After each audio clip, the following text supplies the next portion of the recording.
I got scooped by my own boys here, Vince Morales and John Adams. Let's talk about the D'Angelo Russell. Yeah, the Lakers have traded or agreed to trade. I don't know that it's 100% official yet, but it's been reported by a number of sources that the Lakers have traded D'Angelo Russell and Timofey Mozgov to the Brooklyn Nets for Brook Lopez and the Nets' other number one pick, the 27th overall. So they get rid of that huge Mozgov contract, which has 3 years left on it. So it'll be about $16 million this year, about $16.5 million next year, or about $16 million, about $16.2 million, and then $16.5 million, and now that's Brooklyn's problem. And so that's $20 million right off the cap. With those two, and they'll get back, Brook Lopez, who averaged 25 and 5 assists. So he's the exact type of Luke Walton type player, big, who protects the rim, but he doesn't rebound a lot. But he's a good defender. He also passes the ball well. And he's a good scorer in transition. He runs the floor real well, too. Yeah, runs the floor. He's not an anchor like Mozgov would have been. So Mozgov was an anchor on the court as well as, in the payroll. So I'm disappointed D'Angelo. We won't be able to see D'Angelo Russell do, work off the ball for the Lakers. I thought that experiment could be good. Yeah, but apparently, I think it's a great trade. I think it's a great trade. I was a D'Angelo Russell fan, so it's hard to see him go. But for Brook Lopez and to get rid of that Mozgov contract, I think it's true. That sets them real good for next summer when they're free agents. Yeah, I think that's what they're going to go for. Obviously, Magic's doing this for the future, exactly. And I think he's. I think that whole, behind the scenes. Is got something for the future here. I think they're trying to release a lot of money to try to put that super team together type of deal, and it wouldn't surprise me one bit if they start working on those angles with the Georges and the LeBrons and those kind of I don't know, Jimmy Butler maybe. I don't know what they got in store, but I have a feeling they're going to try to bring back that magic that they had back in the day and get that place pumping again. How ironic would it be that LeBron, who cries about people buying championships, would end up, with Paul George and, at the Lakers. Yeah, that would be quite interesting on what that contract would be because, there's a lot of people saying that he's got maybe 3 to 5 years at the most, of playing. I still think the guy's in phenomenal shape. I think if you put the right team together with him to where it's not all about him, I think, he could stay healthy for 5 years. So, but it's his body's in pretty good shape. No, it really is. But if you're just going to tell him he's a one-man team, that'll get beat up real quick. So, but I think they're working in that direction. Yeah. So. For me, the thing is that sure, it's really easy to sort of lick your chops and rub your hands together and say, oh boy, here's what's next, here's what's next, here's what's next. I think the reality of it is that even without those things, even if you don't project what could happen getting Paul George or trying to sign a free agent like LeBron James in the future, it immediately is a good trade for the Lakers. It immediately makes them better defensively. It immediately makes them better in transition, which is the Luke Walton game. Yeah. It immediately makes them better. Again, we're going to have to see who they take, but it looks like now they're for sure going to take a point guard with their second overall pick, and it puts a lot of pressure on Jordan Clarkson. And exactly. So he's the heir there. Apparently, he's a good player. He's making quite a bit of money, and I think just in and of itself, if they don't do anything else except draft a point guard, they're going to be better. They're going to be a better team. I don't think people are going to be anxious to drive the lane too much this year with Lopez in there. He'll he's one to push you around guys, and he won't step down into anybody. But again, it's one thing that I was thinking about is Luke Walton going to stay as his coach? Is he the future of this, or is once they put this super team together, then somebody fresh comes in?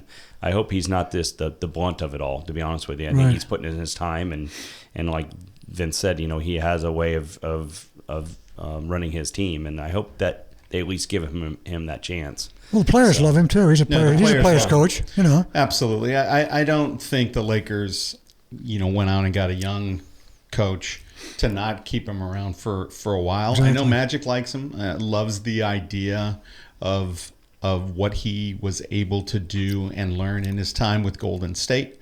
And I think Walton's going to be around for a long haul. And I think it's been suggested also that Walton had taken a jab at D'Angelo by saying, I'm tired of immaturity on my team. Yeah, that's true. And D'Angelo That's true. Russell was pretty much, the subtext of that was it was Russell who he was targeting with that. And maybe, Nick Young. But Nick Young kind of kept quiet, this year. So, for Walton to have looked at his team and benched Mozgov, and then took that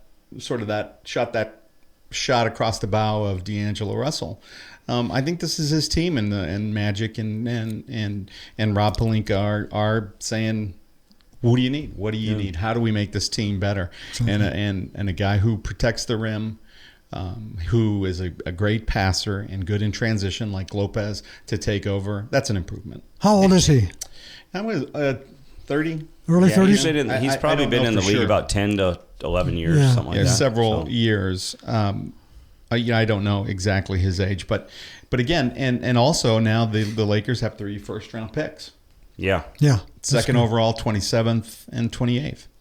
I was going to ask Vince, since he's our salary cap and money guru, how's this set him up as far as the luxury tax, and how much money they're going to have?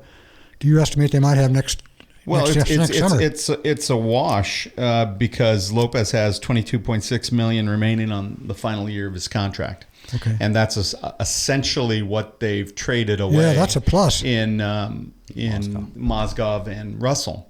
And that's not counting the pick that they're going to get. Who's going to get a rookie contract? So cap-wise, that's a wash. And so they're already well under the cap. Set 84 or 85 million as opposed to, say, the Clippers, who are at 114. Right. And so this time next year, right, they're going to have 3 first-round picks. Right, they're going to have Lopez that's going to go as a free agent. That's the best thing about it. Yeah. They're not going to re-sign him for that kind of a number, right? They might be able to get, the next year's draft is supposed to be full of a bunch of big kids, a lot of centers and big forwards. So, there could be, more, and then they can go after the bigger names too. So. What did Mozgov have? He had 3 years left or 4 years left? It was a 4-year contract. He has 3 years left. So we traded 3 years for 1 year. Well, correct. That's a plus right there. Right. So the overall cap space, it's freeing up space as of next year. Whether they're able to get a big name like a LeBron, remains to be seen. Whether he's even agreeable to entertaining those ideas. Right. But the table's set for them to go after a max contract type of free agent. Right. I don't think the Cavs get rid of their guy, right? They get rid of their GM today or yesterday. Yeah. And, the way that I kind of see that is, that guy's looking for the future. And I the way that he's reacting and getting rid of that GM, that owner has never had a GM that's actually gone for a second term, right? He's let him go and then he fires him, lets him go and lets his contract in, he fires him or lets him go. So what I'm getting at there is I think he's looking more towards the future. Like, I have to plan and get a GM here that's good for, what's after LeBron, because I think he's I think he's got the sense that he's going. And now, then what happens is Irving comes out and says, if he's gone, I'm gone today too. Yeah. So there's all these rumblings in Cleveland about LeBron going for the second time. Yeah. Right? And now Irving's getting word of that, and he comes out today and says, if he's going, I'm gone. I want out of my contract. So they could pretty much go from going to the finals 3 years in a row to right back to the mistake by the lake, in Cleveland. So. For me, look, Dan Gilbert's a putz. And everything that he does, he's just a putz. And the fact that this blindsided LeBron, the hiring of a new GM, That's shocking to me. I mean, what does that say? And I think LeBron liked David Griffin, who was the GM. I think he kind of liked. I think he liked him. I think he got along with him. So again, it's one of those things where it's a big ego who's never shot a basketball, saying this is my team. I'm going to run it the way I want, and he's lost him once. Yeah. He's going to be. That's right. He's going to be a guy who loses it again. Might lose him again. We'll see. I don't know. Nothing's going to happen right away with the Cavs. They're not in a position to, they need to trade somebody, but they better get cracking on the GM. Well, yeah, but I mean that they put themselves in a position where they have no positions to trade. I mean, to give any picks away. They have to keep their 2018 because they gave away 17 and 19. Right? So they can't give away their 18 pick, right? So they're kind of decimated that way. So then all of a sudden you got to look at players that they're going to have to give away. The only way that they're going to be able to go get a George, they're going to have to get a third party involved somehow, some way to be able to do this. But the only guy they could trade is probably Kevin Love. I think they got pushed their backs against the wall, and I think this new GM who they're talking about, Chauncey Billups, is he's got to have his hands full. Because I don't know what he's going to do. And if he pulls some stuff off, it's out of a magic hat, to be honest with you. Yeah. To me, if I'm a Cavaliers fan, surely it was disappointing to realize that you're not at the same level as the Warriors this year, and that you need to do something with your lineup and your personnel and your cap space. But it seems really stunning. I mean, Chauncey Billups. I thought the same thing when the Warriors hired Mark Jackson out of the broadcast booth, and you see what happened. He had all the puzzle pieces, and once he was gone, they became great. Yeah. He was holding them back. I don't know what Chauncey Billups can do. I have no idea what Chauncey can do as a GM. I have no idea why that even seems attractive to the Cavaliers. I don't follow Chauncey's, his what he's doing now. I had no idea. It was a surprise to me. I didn't even know he was involved in basketball. It's silly. I don't even know what he's been doing since he retired. Has he been in the front office anywhere? Beats me. Wikipedia. I think while we're on the Lakers, the Paul George thing, I think he, I don't know if that was ill-advised or ill-timed to come out and say that I'm gone. Next year's my last year. I'm out of here. I mean, number one, that devalues his trade. I mean, nobody's going to give you a player of value for somebody that they're renting for 1 year. And plus, he's put the screws to Indiana. I mean, what can they do? They're going to let him play all year and let him walk? Or, Lakers will give him what? We'll give him Dang. How about that? We'll give him Dang for... But they're not going to get anything of value for him. And I don't know if that was too smart a thing to... I know he wants to play with the Lakers, and that's fine. We want him here. But this might not have been the right time. I don't know if this was this, it really puts the screws to Indiana, and, who's going to trade for him? Yeah, the Cavaliers are... but that's what I heard is I heard this guy went large, right? He went like, I need the best for this kid. And now I've heard it's kind of back down. I heard it's like, I need this, this, and this. And then all these owners are like, you're on crack. There's no chance I'm giving you that for George. And now I heard he's miled it up a little bit more and he's brought it down a little bit. So it's curious to see because I know Denver's up for a 1-year rental, more or less. I heard that Portland's up for a 1-year rental. These West Coast teams that were really close to possibly making a move on the West into the West, well, trying to give Golden State a run for their money. They're interested for that 1-year rental. So that's a word going around the league also, I heard this morning. So interesting. Yeah. So you want to go into the draft? Yeah, I guess so. Yeah, I mean, I'm guessing we want to go 1 to 10. You want to go 1 to 10 or 10 to 1? I think 1 to 10. 1 to 10. I think that's probably the best. And I guess, can we do this? Can we base this strictly on if it was just to go 1 to 10 and not, because the trades could really just mess this whole thing up. So I guess we'll just go off of. Well, there was one thing I wanted to bring up before we start on that. Sure. There was another Laker rumor there that they were going to send their number 2 to Sacramento for the 5 and the 10. Take Jason Tatum with the number 2, with the number 5 and Zach Collins with the number 10. Now that's interesting. Well, now with Randall gone, you're not. I don't Not think now, though. They've got their rim with protector. Randall, but I mean with Russell gone, I don't see that happening.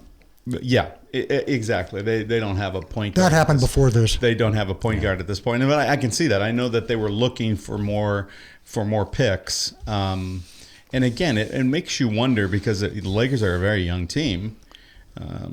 Right. Very young. And to compete, you would think that they would need to get somebody, a veteran leadership, veteran scorer, yeah. some leadership.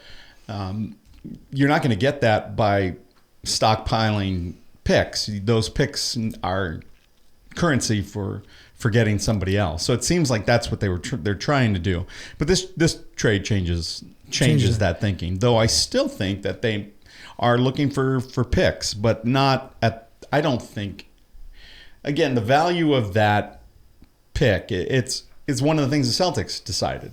That their pick was, look, here's who we want to get. We can get that guy with the third pick. Sure. We know we can get that guy with the third pick. So they traded down and got value for that pick. Yeah. I think the Lakers understand that getting a point guard now, needing a point guard increases the value of that pick for them. And so they can't just be fly by night. However, this is a point guard rich draft. It is. I'm projecting 5 point guards in the top 10. So the Lakers may say, Lonzo Ball at number 2 doesn't have this, that I'd have to spend too much on that.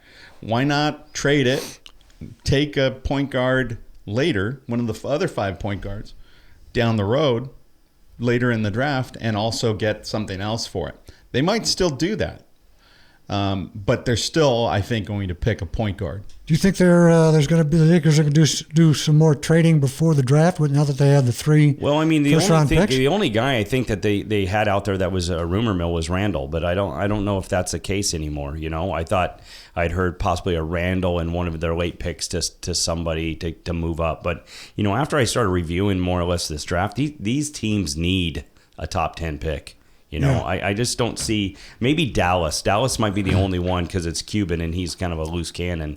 Right. I could see him kind of trading away that pick to maybe get somebody that's maybe more seasoned instead of having to deal with a rookie. But other than that, the Suns need this pick. The Kings need these picks. The Magic need these picks. Yeah. I mean, the Knicks need the pick. They're a disaster. So I just don't see really, like, you're going to have to offer them something really strong to move. To be honest with you. When I looked at the top 10, and maybe these guys have, and I didn't look all the way through 10, but I mean, secondary picks in the 15 to 25 that they might be able to move in a trade. But I think these top 10 picks are, Sacramento's looking really good to get a couple guys, so, which is why they might consider trading, but they got so many holes.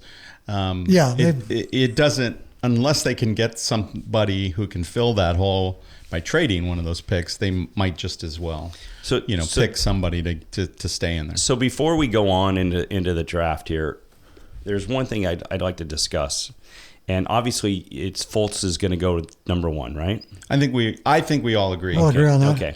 So what I'm a little mind boggled, and he's a freshman, right? He was a freshman at Washington, correct? Yeah.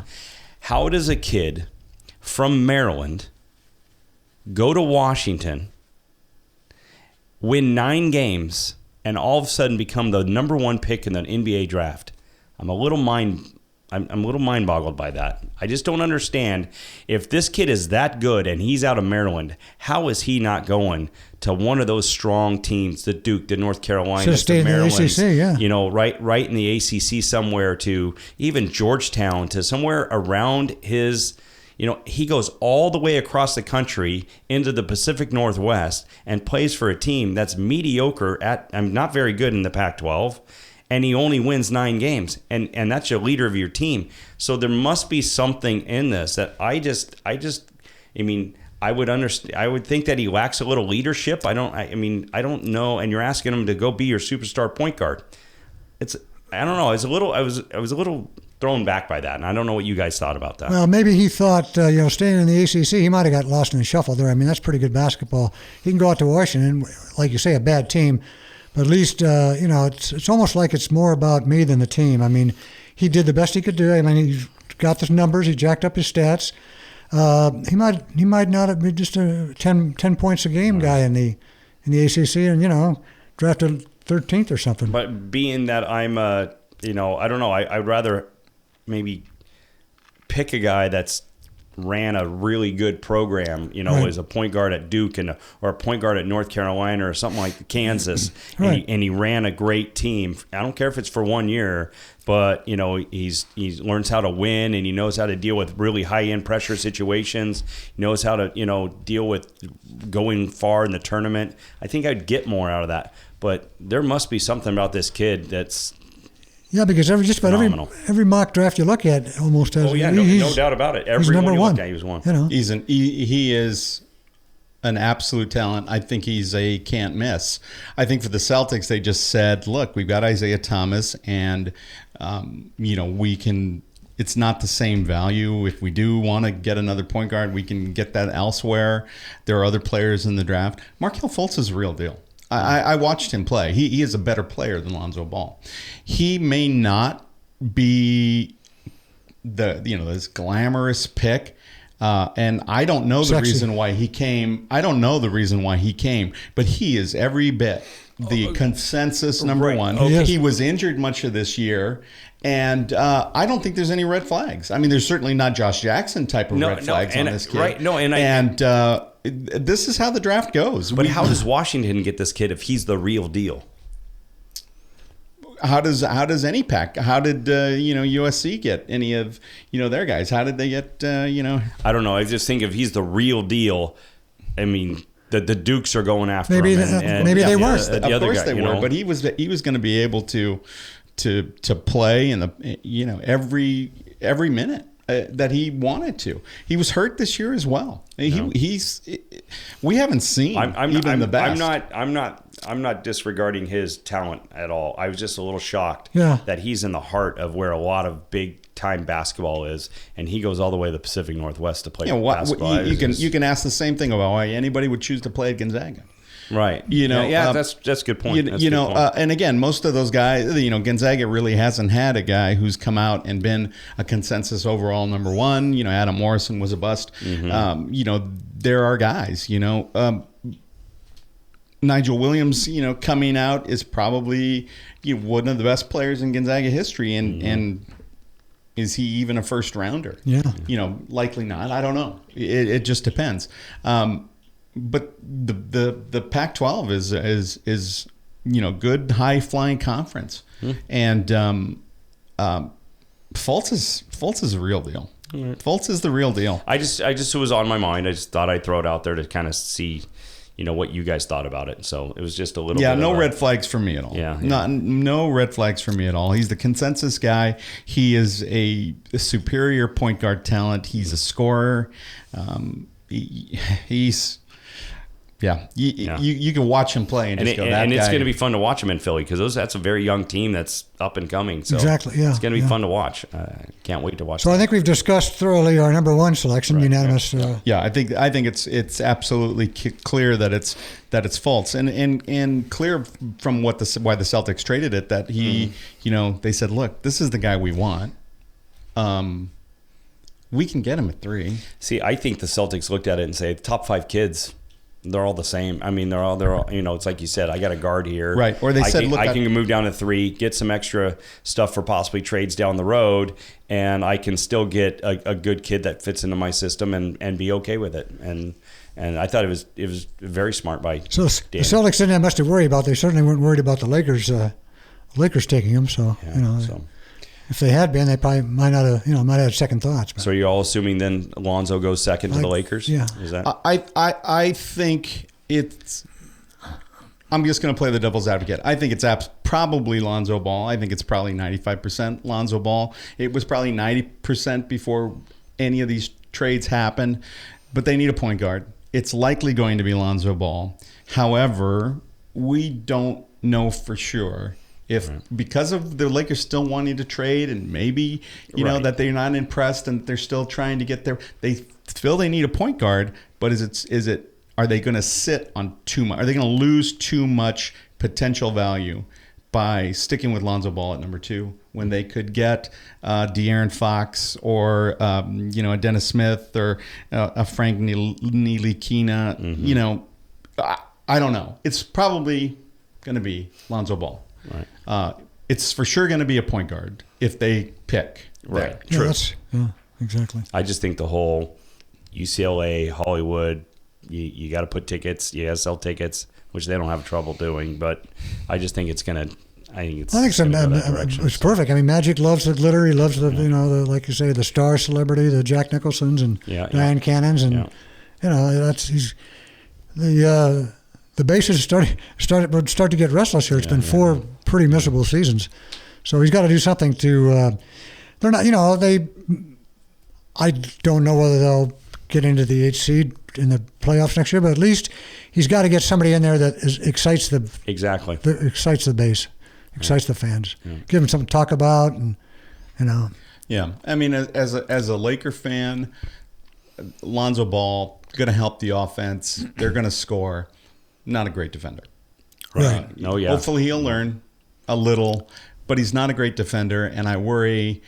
You know, is he going to be the guy guarding Steph Curry, or any of the point guards for that matter in the Western Conference? And I'll tell you this much: coming into there, right, they're going to want to prove, like, boy, your dad really talked you up pretty good.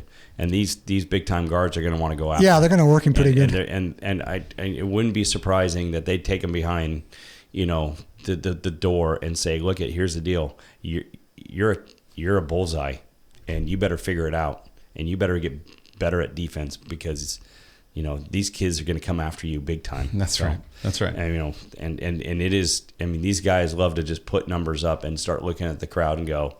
They'll have some type of gesture. Yeah. You know. So. Yeah.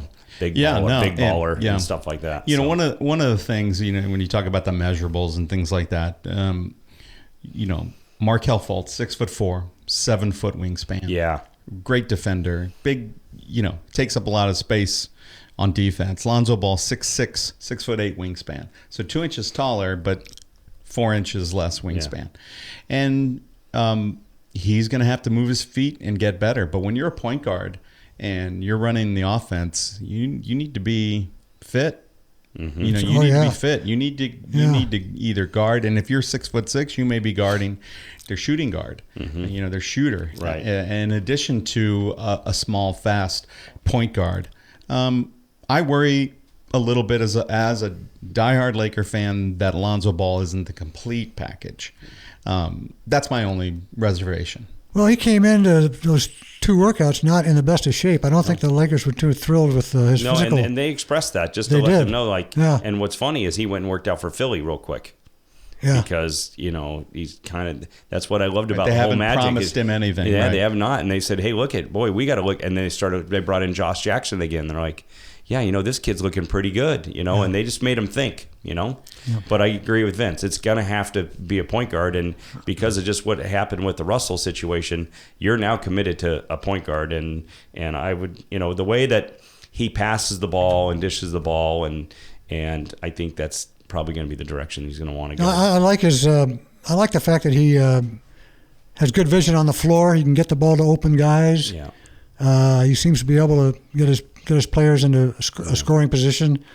And the shot's not bad from the outside. It's not bad. You know, he had a okay 3-point percentage, but it is a unique, you know, shooting. You know, it's a release. It's unique release. Has, so, but you know, and I think he's going to have to work on that, especially bringing the ball from his chest up. You know, that's very easy to knock out. But that's who I have. I don't know who you guys have for the Celtics. Are we all in agreement on Josh Jackson? I'll tell you right now, for Boston? I'm in agreement, but I think it could go 2 different ways. But go ahead. There was a time when I thought that if you read the subtext of it, that, you know, if the Celtics didn't make a trade and they decided to pick Josh Jackson first, then what Danny Ainge said was, he actually was quoted as saying, is we can get the same guy, the first pick or the third pick. I think that all the bells went off that sounds like Josh Jackson. How truthful are any of the GMs at this time of year? Not very. And of course, if you have the first pick, you can get anybody. So yeah, you likely could get the same. So it wasn't Markelle Fultz because you likely wouldn't get him third. So they say they can get it. I'm leading a little towards Jason Tatum. Yeah. Okay. That's the Duke forward. That's where I think they're going with it. That's just me personally. I think everybody else thinks it's Josh Jackson. It's likely Josh Jackson, and most prognosticators. But I'm on the Jason Tatum. Yeah, and I agree with you. It was a coin flip for me, and it came up Jackson, right? One of those things. But I mean, I nothing. Everything I've read is Tatum's the best pick in the draft when it comes to overall all the positions he can make. And I think he lacks a little bit of the 3-point range, but. I think overall, he's the best basketball player in all around this whole draft. So Vince, you can sell me on that very easily. I just kind of looked at it and said, "This is a coin flip. I'll stay with Jackson." Okay. I think I read a little bit more about in the mock drafts and stuff. Jackson was fitting in more with that system, but I could blink my eyes and just say Jason Tatum, just really simple in that. So it was just a coin flip for me. But your pick is Jackson. I put Jackson. Yeah, I'm Tatum, and who do you think? Jackson. Yeah, okay. Yeah. You want to lead off, John, with number 4? Yeah. So I actually went with Fox from Kentucky for the Suns. So I think that there's another point guard that's going to go. I think the Suns like this whole Kentucky point guard situation. I think he'll mix in great with Devin Booker down there in Arizona, and I really think he's a sleeper. I think he's really good at what he does. He knows how to run a quality team, I think they're just sitting there licking their chops because everybody's probably thinking they're going to take Tatum or Jackson, one of the other ones, and I think they're going to take Fox, and I think the Kings are going to be bummed about it, to be honest with you. So that's where I went. Yeah, and my feeling is that I think the Suns would like to get a point guard, but again, it's a very rich point guard draft. I think it's not completely out of the question that the Kings, who also have the number 10 pick, could try to trade up to get the point guard to get De'Aaron Fox. So I don't think that's going to happen. I'm not going to assume that that's going to happen, but I think that could happen. No doubt about it, but I just based my picks on no trades at all, just going 1 to 10. So, But Vince, very good observation. Yeah. That could happen very easily. Yeah. And the Suns would accept that, to be honest with you. Right. So for me, the Suns have sort of coveted Josh Jackson a little bit, need a point guard.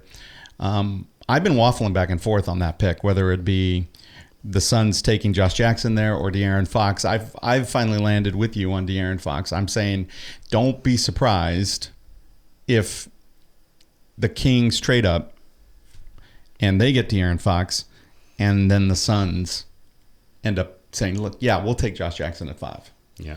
But I think Josh Jackson is falling to 5. Okay. Yeah, I've got De'Aaron Fox going to the Suns also, number 4. So at 5, I have De'Aaron Fox, but I have Josh Jackson because I had Tatum going to the Celtics. So I've got Josh Jackson going to Sacramento. Okay. So that's where my flip is, right? At the 5. I have Tatum going to the Kings. I do too. Yeah. I have Tatum. So I figured my whole take is that they didn't get those top 3 point guards, right? So they're going to take the best athlete, best guy, and they're going to get Tatum. Right. Yeah. I think they're going to be happy with that. And then what they're going to do in that 10th pick is pick one of these other 3 guards that are out there. That's my guess. So that's why I put Tatum or Jackson in that position. But again, going back to what Vince said, that whole trade could possibly happen, but I didn't base my stuff on any trade. So. Okay, we are down to The Orlando, Magic, number the 6. Magic at 6.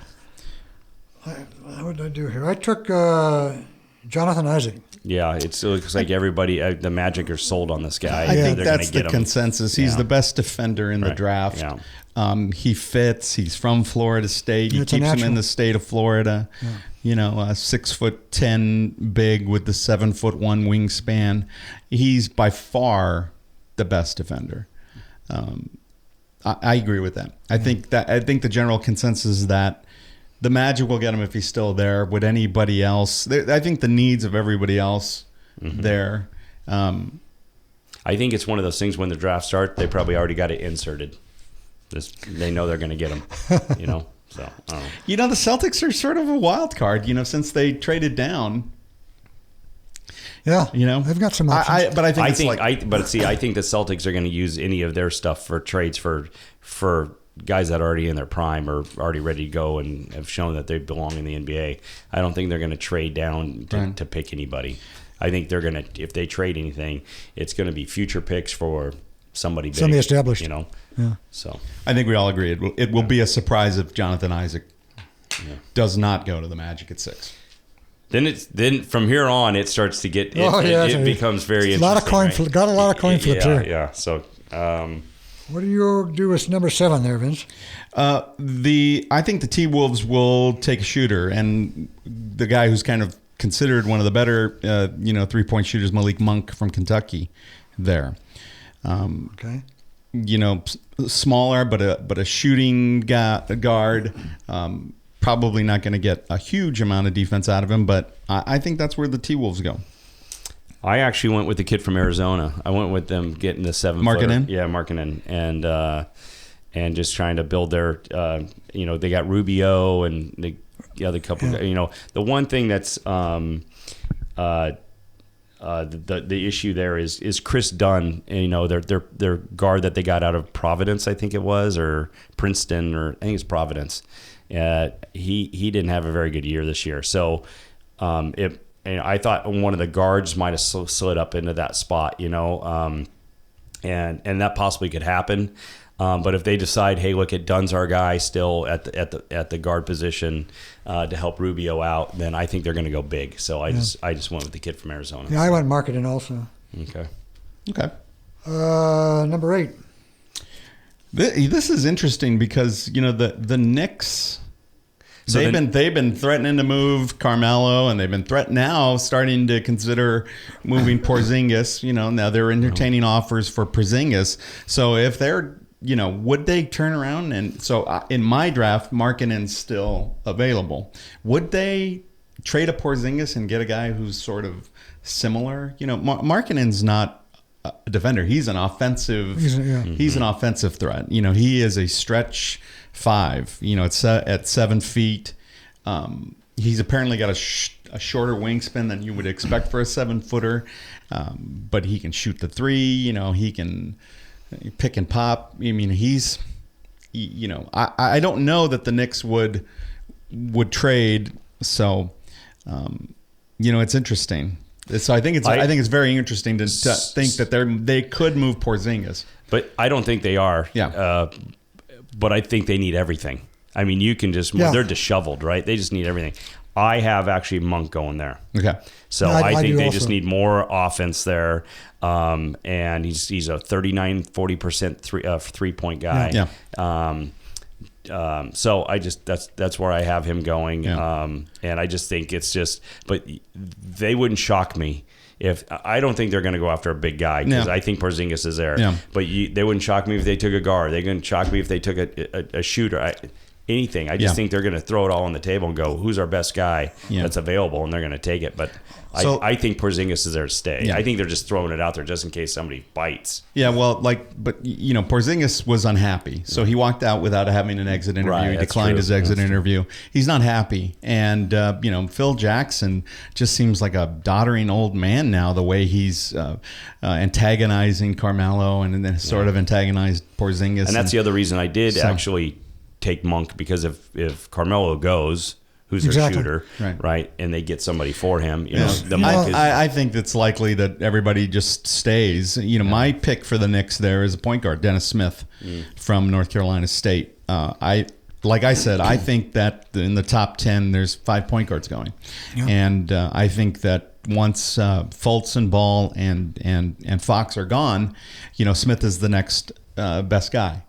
And in some cases, probably in other drafts, a value at 8 for the Knicks. So I like him there for the Knicks. I think there's some heat on in New York. I heard Stephen A. on the radio this week, question. and he was just blistering Phil Jackson on what he hasn't done in his tenure in the front office. I think the guy needs to retire. I mean, you're married now to somebody on the West Coast, and just No, that's all over with. Yeah, they're done. They're done. Oh, they're really? done. Oh, yeah. well, you guys TMZ. I didn't know that. So yeah. No, but I think they'll take Monk. Well, that was a smart move by her. Just to let you know. Chewed her leg off to get out of that trap. Oh boy. She didn't want to have to be wiping his chin with a bib. You're watching him walk. That poor guy, man. It's like He's the only guy I know that travels with his own chair, right? Yeah. Or used to. Yeah, exactly. So, who do you have for the Mavs? Number 9. I can't pronounce this guy's last name. The guy from France. Oh, Ntilikina. Yeah. Ntilikina. Yeah. I've got him at number 9. And I actually ended up going there too, due to the fact that, he's had success with international players there in Dallas, and they need a guard. And I just don't think, I could have seen Dennis Smith there. Let me ask you a question. Did Dennis Smith have some off-court issues at all? I don't know. I Okay. I was wondering. haven't about it. heard. So I actually have the kid going there. He's established. He's playing international basketball. Yeah. He's young. He's like 19 years old. He's got a big wingspan, I think, right? 7 foot. Yeah. And he can shoot. And I've heard a lot of positive things about that. And I just can see him going, a guy like Cuban going with somebody that's already established in international play, and they need a guard. So that's where I went. So you're on Ntilikina, and I'm didn't have Markkanen going yet. So I think that's where the Mavericks pick up Markkanen. It's kind of like a Dirk 2.0. Kind of replace him, when he's and I like the idea of that for the Mavericks. But will they want a point guard instead? Who's their point guard? Berea? Who? Yeah. He's Yeah, he's 4 foot nothing. But there's a logjam there. But I think if you can get a guy who can shoot and stretch the floor, Right, yeah. like a Markkanen, who you guys already he's have. like 6. Is he 6'5"? Ntilikina? Yeah, 6'5". 6'5". Yeah. But Markkanen, the 7-footer, hard to pass. I mean, if you guys put already got him put going. him and what's his name on the floor together in Dallas, that'd be crazy. Twin Towers again. Yeah, Nowinski. Yeah. Nowinski. Yeah. Yeah. So I've got Markkanen going there. So All right, number 10. Yeah. So now that I actually have Dennis Smith going to the Kings due to the fact that they took Tatum at 5, so they needed that point guard. So it was kind of a toss up, but I ended up putting Dennis Smith in that slot. I've got Dennis Smith at 10 to the Kings. And this well. is where we just flip flopped a little bit. Right. Yeah, I have Ntilikina, Yeah. but again, it looks like we all have 5 point guards Yeah. in them. Mm-hmm.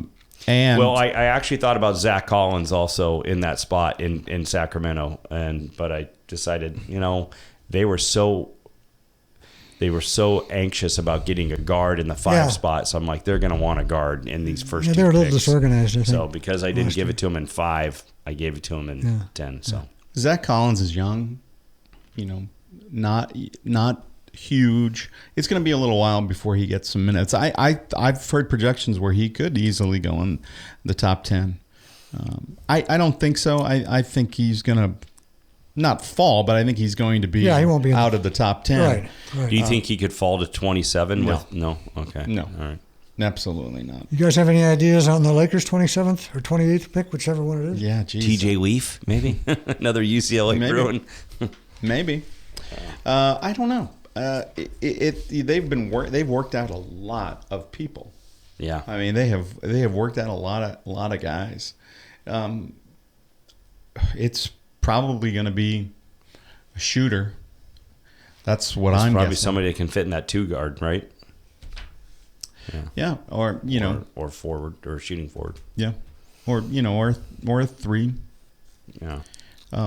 it's a very interesting. That's you got to see how things shake out. That's why they've. The Lakers have done their due diligence. They've worked out a lot of different players. Yeah. You got to be prepared. And now with, taking back-to-back, they'll be taking it to 27 and 28 in the draft. There's a lot of different options for them. Yeah, they've left the field open. While we're on basketball, let's talk a little bit about the Clippers building a new facility in Inglewood, right across the street from the football stadium, but I think the Forum is on the northwest corner, and the Clippers' new home is going to be in the southwest. So it must be all on that Santa Anita property, or not the Hollywood Park property, right? But that's going to take a dent out of the Staples Center. Well, yeah, and I think it's not a done deal. And Jim Dolan, who owns the Knicks, MSG, which owns the Forum, was irate when he heard. I'm sure. I would be too. Because they have shows there and entertainment and concerts and well, that's all they do. They don't. That's all they've converted that whole Forum just for concerts, right? And shows and stuff. So I'd be irate also. It's going to be quite an entertainment center though when they get it all done with everything that Kroenke's doing. I mean, they might take some of the luster out of LA Live. Yeah, that's what I'm saying. It's going to take a chunk out of Staples Center. You got two football teams and a basketball team. Yeah, now suddenly the Staples Center starts to look like a dinosaur. Yeah. Yep. In that regard, there's a lot of hurdles for it to go through. And even if they get it okayed and jump, some of those hurdles, it's still a long ways off. Yeah. Even from breaking ground to when that owner's got some money. Yeah, to start playing in that. I think you need to handle your cap space, and that's what you need to do right now. Because if you're paying millions and millions in luxury tax because you're giving people who are demanding, Exactly. Well, he's made a good move there by getting Jerry West to come on board also. That can't hurt. I know Vince is a little bit questions his analytic approach and what he brings to the table, but it's Jerry West. Look, Jerry West was the architect of championships in L.A. Memphis. We didn't cry when he left for Memphis. He had a team that wants playoff games. Yeah. Built up, saw the value in a Marc Gasol and built him up. And, there was they played well. And he got tired. He didn't want to be out there. And so he wanted to come back to the West Coast. And he's 70, what is he, 79? 79 years old. I'm sure he's one of the smartest basketball minds in the room. But the bottom line is that you still got Doc as your GM. Right. Doc's still the GM. Yeah. So if Doc comes to him with a bunch of stupid ideas for personnel and for moves, garbage in, garbage out. It doesn't matter. Is Jerry West really going to be the guy who's going out and trying to figure it? Jerry West is not the general manager. Right. Doc Rivers is still the general manager. I think it's just a talent thing. I think he just knows how to find talent, and I think he's going to put it on the board and say, "You make the decision." I think he'll make some. I think it's only for a couple years. Yeah, they'll come to him if they come to him and ask for some input. I think he probably can. But he's not going to dominate. He's not going to try to take. He's smart. But some of the things that I read, it just Bill Plaschke. Oh my God, does he have stock in Jerry West? He's been, washing his golf balls for the last, couple of weeks, saying, Lakers. It's just Jerry West. Yeah, sure, he's the logo and all that. Yeah. And it's like, but you know what? He's the guy who convinced Kevin Durant to come to Golden State. Oh, he's the guy? Yeah, you mean it wasn't Steph Curry and Klay Thompson? Sure it wasn't number 30? Yeah, and Draymond Green? Yeah. It was Jerry West? Yeah. Okay. 44. Yeah. Come on. Yeah. You know what? If Kevin Durant didn't go to Golden State, nobody would be saying, Jerry West blew it. He had a meeting with him. Jerry West blew it. He couldn't seal a deal on Kevin Durant. Yeah. Nobody would be saying that. And so they shouldn't be saying. You think these players are texting GMs? No, they're texting the point guards and the right. players, star players, like, hey, should I come over? Yeah. You know? I just think that whole Hollywood movie sort of script and idea of Jerry West saying, let me talk to him. Let me seal this. I know he's on the fence, but let me seal. It's just nonsense. Yeah. It's nonsense. There's no denying the logo's influence as a thinker, as a basketball thinker, and the architect of championships. But he wasn't the GM at Golden State. Mm-hmm. He's not going to be the GM at the Clippers. I think it's overblown. And, and what it is I live in LA. I play at Bel Air. And I don't want to have to commute to San Francisco anymore. That's right. 29 years old. That's right. Hey, what do you got for me over here? Lakers? Nothing. How about the Clippers? Yeah, we'll give you something. Okay, I'm in. Yeah. And I got to give it to him. The guy still wants to wake up, and he wants to go to work, and I give that to him. And I thought it was, it was great that the Clippers decided to do his last adventure. Right, and the headline in the and then they'll probably in a couple of years go, you know what, I'm officially done, and exactly, whatever. So. Yeah. But like I said, Doc Rivers is still the guy pulling the strings. No doubt about it. And until that changes, I don't think the Clippers. And I think it does need to change. You can't coach and GM. That's very hard. Yeah, that's very hard. And so would it be a good idea to go get this guy David Griffin? I don't know. He's up. I know Milwaukee was interested, and a couple other teams were interested. How do you not possibly look at that now? Doc won't. I don't think Doc will stay if that changes. Okay. I personally, he might just say, yeah, eat crap, and okay, yeah, you're right. I can't do both. That doesn't sound like Doc Rivers. No. That doesn't sound like Doc to me. All right. Before we run out of time here, let's talk about tomorrow night. We got the NHL Expansion Draft. Yeah. Well, there's a long list of guys that they obviously have freed up. I think for the Ducks, I think it's going to be more about Manson and Vatanen of who's possibly going to go. Sammy had better numbers than Manson did, but so I think it's a coin flip between those guys. I think Vatanen. I think we're going to lose Vatanen. And so, I read unless there's already a deal. I think Murray has something in the works where they won't. There's already a deal where the Knights agree to pass him over for some other considerations or whatever. So that's still a possibility. And I think you read this, but I'm going to read it again. But the Knights have to secure 14 forwards, 9 defensemen, 3 goalies to reach at least 60% of last year's $73 million salary cap, and have to take at least 20 players under contract for next season. Right.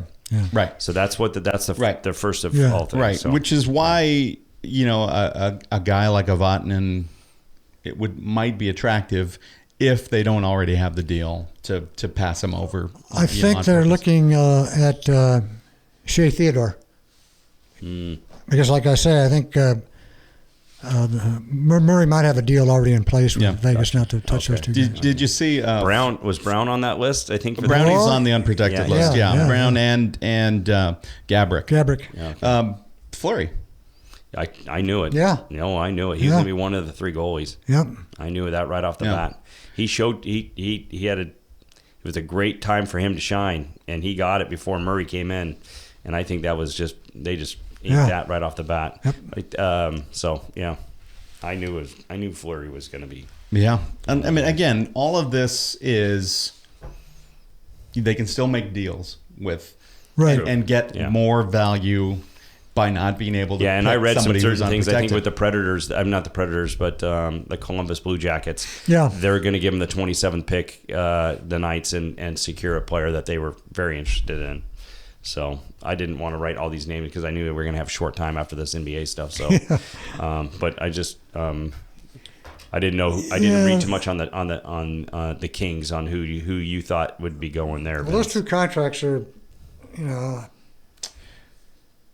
Yeah, again, Brown and It depends on the money. This is a really delicate line. This isn't one of those things where you can say the Knights are obviously going to take this player because he's the best. They've got to. It depends on what the owner has said, whether they're at the 60% of that 74 million or whether they're at the 100% of that 74 million. It's like take it all and filled up with contracts. And at that point, you can't just take a bunch of big name contracts because then you're over your limit. Right. And you can't just take a bunch of talented prospects because a lot of those guys were protected because they're in their first or second year, or they're young enough and they don't have much contract value, so they don't take much against that 60% of the cap or 100% of the salary cap. So it's really interesting. So you think that they would take a guy like a Brown? Do you think they would consider a Gaborik? They're older, they have big contracts, they need to match that, but you just I don't know. It's one of those things where it's just super confusing, and the fact that they can trade and say we're going to take this Vatanen, but if you give us this, we won't take Vatanen. So let's say that again, it all has to fit in their cap space. So it's very interesting. For the Kings, I'm guessing it's either going to be a Dustin Brown or a defenseman like McNabb. Mm-hmm. That's what, McNabb I've heard, and maybe Trevor Lewis? Maybe. Yeah, maybe. And again, unless they have a deal. So the Kings, it was interesting because the Kings went for the 8-1, 8 skaters, 1 goalie option, whereas Anaheim went for the 7-3-1, so they get to protect 11. So they only protected the 3 defensemen. Whereas with the Kings, they protected 4 defensemen. And then Kessler went under the knife, and he had hip surgery, so he's out 3 months. Mm-hmm. So that's a new It's thing. nice these guys do this as soon as the season's over instead of waiting till it's time to go to camp. Yeah, exactly. So I don't know how much time we have, but the only other thing, I know we can probably skip on the Angels and Dodgers and stuff, but and I could do a recap if you want on the U.S. Open next week if you want. But I thought what's been very impressive is Oregon State baseball. And they're 56-4. Obviously, Cal State Fullerton's out of the tournament now. But I went through their roster. They only got 1 kid from Southern California, and that's the kid who pitched the other night and went 8 innings. The kid Fimmel is his name, out of Agora Hills. Everybody on that team is from the Pacific Northwest. Wow. Other than there's a kid from Hawaii, and I think there's like 4 kids from Northern California. Yeah, you wouldn't think of that as being everybody else is from the Pacific Northwest. I was very impressed, right? A lot of underclassmen too. Oh yeah, as well. Yeah. I mean, so they'll be back. I think that guy runs a very disciplined, knows how to win and baseball. They're without their. And I was talking to a couple scouts the other day, and he says winning. Once you learn how to win, you win. And he goes, that was the difference. Long Beach State was a better team against Cal State Fullerton, but Cal State Fullerton's been winning for a long time. They just know how to win. Long Beach State should have won that series to go on, but they're the better team, and they will be a better team. Right. But getting back to Oregon State, this is what I saw that was pretty impressive. The offense has scored 17 runs from the 6th inning to the 9th inning in 2 games, right?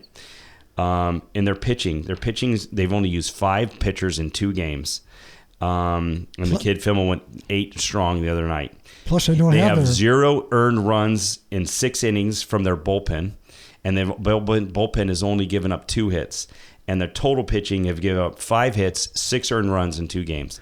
I mean, it's rock solid, and they're fresh. Plus, they don't have their top pitcher. Yeah, the kid had to pull himself out. Yeah. So, but I thought that was very impressive. And they're off now till Friday too. Yeah, and they're going to be rested. Nice break. Yeah, they'll be rested. So, and they don't do it with the big right. No, here and there they'll throw in a home run, but it's just baseball. They just do basic baseball. But during the season, they were in the 150th or 200. I mean, they were really low. They didn't hit a lot of home runs. It was all pitching and defense and hitting. But as good. I mean, a better team than even those teams when they went back to back in 07 and 08. Yeah. Or 06 and 07, excuse me. You Wow. want to give us a quick wrap up on the U.S.? Yeah, it's real simple. It's real simple, right? A bomber won it.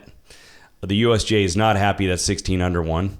The rain just killed this whole entire thing. They wanted a fast fairway, hard rock greens. They didn't get that. The guy who drove the ball best and was top 5 in putting won the golf tournament with Brooks Koepka. I would never pick him because his putting and short game wasn't the best, right? I had 2 guys in my picks that were top 5. Fowler came in the top 5, and Sergio was in the top 20. What also hurt the tournament, McIlroy, Dustin Johnson, and Jason Day missed the cut. Yeah. Those fairways are 60 yards wide. I mean, they're mammoth fairways. And again, they were able to throw the ball in the green and stop it and move it and do whatever they needed to do. The last day got a little testy with the wind early, but not late. Right. So it started out, the guys in the early round were 25 to 30, about 25 mile an hour winds, and it was crazy. But by the time that the leaders teed off, it was only like 12 miles an hour. So the wind had already gone, right? What do they say? After the rain comes the wind. So it rained the night before, and then the wind just pushed it out of there in the morning, right? So it was, to be honest with you, it was mediocre at best. Yeah. I'm still not sold on Fox though as a. Ugh. I just don't think Fox God. is a golf. It was part of the reason I just couldn't watch it. Anymore. It was. I thought that the funniest part about the whole thing was when Joe Buck decided to say, and there's his girlfriend, All-American soccer player, and then he says whatever, and then all of a sudden. Brad Faxon goes, nope, that's his new girlfriend. Nope. She's that's an the newer actress. model. Yeah. That's the upgrade. Right. Yeah. Sorry. But it was, not that much of a recap. It was just, it's just okay. I think it's a possible venue for the future. It's in the middle of nowhere. Right. So there's not a major city to support, the infrastructure of all the people that go to it. It wasn't a complete blimp fire, but wait a minute. Yeah, there was a blimp fire. And next year will be phenomenal. It's at Shinnecock Hills. They've hosted many U.S. Opens. Right. It will be so hard. It's a classic. I remember last time it was at Shinnecock that I watched it. They had to walk onto the 7th hole and water the green down because it wasn't able to hold a golf shot. So Shinnecock knows how to run an open, and upstate New York will have a lot of fun with this. Yeah, so it'll be good. It'll be good. So Full table greens at Shinnecock. yeah, I'll never forget. These guys were like, they're looking around the golf course, going, I can't keep the ball on the green, because it was windy and it was blowing up and blowing down, and so. Before we go, the one thing I want to say is, anybody who thinks that the ball is not juiced this year in baseball, you're crazy. Yeah. Kershaw has given up 17 home runs in June before the All-Star break. Yeah. He's given up 17 home runs, the most of any full season that he's ever had in his career. He's only given up 16 in a full season. And Cody Bellinger, 21 home runs. Right, 2 more. The fastest to 21 in the history of baseball. Yeah. Yeah. Cody Bellinger swings and misses a lot, but they haven't made the pitchers haven't made adjustments, and that ball is jumping. That's why, if they're not going to give him steroids, you got to juice up the ball. Yeah. And off to Colorado he goes, right? Or do they come in here? No, they're coming. Oh, okay. In here. All right. So we'll see. But that Colorado pitching staff is good. I know. But the ball is juiced, and we need to keep riding that wave and hope Kershaw's location is a little bit better. Stop hanging those curveballs. The ball's on steroids. Yeah, exactly. And I just got a text from a friend. Dwight Howard has been moved from the Hawks to the Hornets. Wow. Big news. Big trade news. That is, because he went to Atlanta where he grew up, right? Yeah. Wow. Yeah. So, not sure what the Hawks are getting back, but that seems to be the word. Wow. So, Howard from Atlanta to hot off the press. The Hornets. We'll close on that note. Southern California Sports Report. Take care, guys. Good night. All right. We are out.